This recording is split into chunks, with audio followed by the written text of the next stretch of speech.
ఇలా తిప్పియండి. ఇప్పుడు మనందరికీ 2 ఓట్లు ఉంటాయి.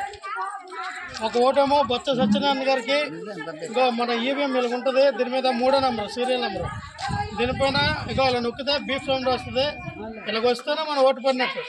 2వ ఓటు కూడా సేమ్ అంతే. బెల్లని చంద్రశేఖర్ గారు ఎంపీకి అయింది కూడా 3వ నెంబర్. గుర్తుపెట్టుకోండి, 2 ఓట్లు కూడా ఫ్యాన్ గుర్తుగా వేయాలి. 2 ఓట్లు ఫ్యాన్ గుర్తుగా వేయాలి.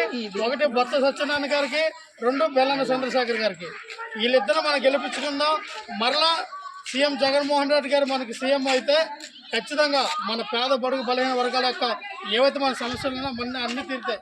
మన అకౌంట్లో డబ్బులు పడతాయి. మన పిల్లల చదువులు బాగుంటాయి. అలాగే విదేశ విద్య అవనండి. ఇందాక మీరు ఆసరా గురించి అన్నారు. ఆసరా డ్వాక్రా మహిళల రుణమాఫీ కానీ, రైతుల రుణమాఫీ కానీ, విలేజ్ క్లినిక్లు కానీ అన్నింటిలో కూడా ఈ రోజున వాలంటీర్ వ్యవస్థ పెట్టి చాలా మంచి పని చేశారు. ఎందుకంటే ప్రతి ఇంటికి కూడా 3-4 ఉదయం 3 గంటలకు వెళ్ళి మీకు పెన్షన్ ఇస్తున్నారు లేదా వాలంటీర్. అది సచివాలయ వ్యవస్థ.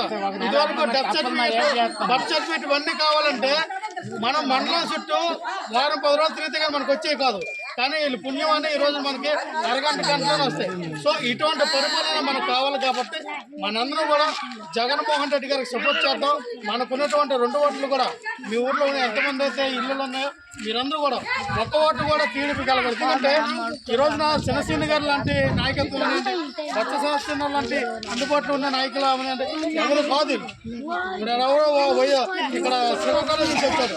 ఎలక్షన్ అయిపోగానే వెళ్ళిపోతాడు ఆయన. ఎవరిని పట్టించుకోరు.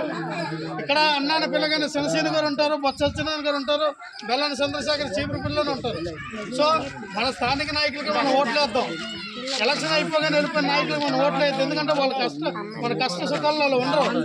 అందువల్ల మళ్ళీ చెప్తానమ్మా, అందరూ కూడా మీ 2 అమూల్యమైన ఓట్లు మన ఫ్యాన్ గుర్తు వేయండి.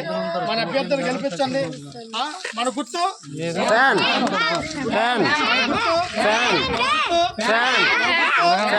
జై జగన్, జై జగన్, జై బొత్స, జై బొత్స, జై శనసీను, జై శనసీను.